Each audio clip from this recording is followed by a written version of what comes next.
We can agree to disagree, but deep down, we all know that governments all around the world, whichever country and whichever party they belong to, seldom have the interests of the people in their minds. This video is in regards to a WhatsApp message which has been circulating around that 10 European countries have suspended the use of the AstraZeneca vaccine. I am going to limit this video to India and also only to COVID. I do not understand politics, or am I interested in learning about politics. Roll back to March 2020 when there was a complete lockdown. Put yourself in the government's shoes. They were as clueless as we are. They had to buy time to understand this virus and understand the severity of the situation. Remember, we are talking about India, a country of 1.3 billion people. And we can agree that we are an indisciplined lot. To add to that, a large number of population lives in clusters in the urban areas. COVID is most likely not going to kill each and every one of us. But every one of us has got that one family member or two who is elderly or has comorbid conditions. Would you like to lose them? Are their lives dispensable?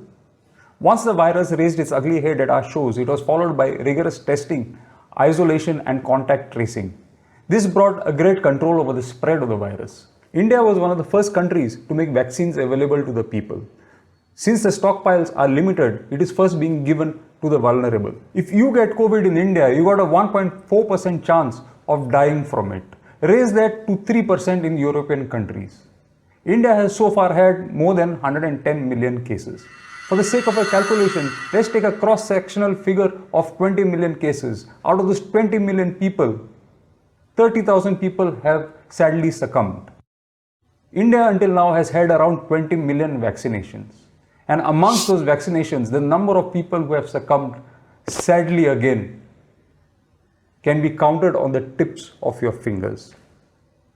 Although I feel bad for the people who have succumbed, we can very easily see from the figures that the pros of the vaccine far outweigh the cons. Remember, this is a war, but it is not a war amongst people and governments. It is a war against a foreign entity, in this case being a virus. It is the humans versus viruses. I believe this report circulating in WhatsApp is a misinterpretation and irresponsible in these delicate times. 10 European countries, in addition to that, the Philippines, have delayed the delivery of the vaccine but have not suspended the vaccine. Please do note this, India has managed COVID much better than the rest of the world, the more developed European countries included. But India is going to head very soon for a second wave. This second wave is going to bring in new variants of the coronavirus.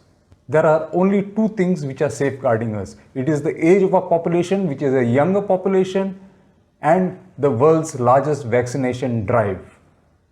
The more people that are vaccinated, the easier it is going to be to control the virus in the future. In my personal opinion, the government at the beginning of the pandemic took what seemed at the time draconian measures. But in retrospect, it ended up saving millions of lives. And there is no reason not to continue to trust the government in the future as far as COVID is concerned. Signing out, Dr. Rohan Fonseca.